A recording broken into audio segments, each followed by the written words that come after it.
Hello there. So you want to know how you can simply go ahead and use voice control on MacBook. This is going to be the only video that you'll ever need to watch on the internet. So with that being said, let's get straight into the video. So first of all, what you want to do is simply go ahead and open your system settings and then scroll all the way down until you find Apple Intelligence and Siri. Make sure that Siri and Apple Intelligence both can be turned on.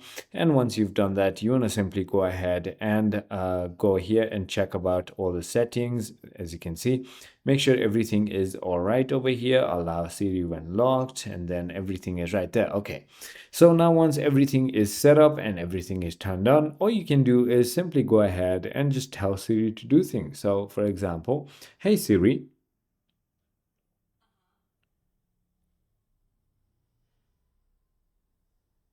I can't give you the example because it's currently my laptop is using my voice, as you can see, my voice. However, you can just tell Siri to do whatever. You can just say, hey Siri, just make a note about this, that. You can just simply go ahead and tell her and she'll do it for you. I hope this video was helpful to you. If it was, hit that like button and I'll see you on the next one.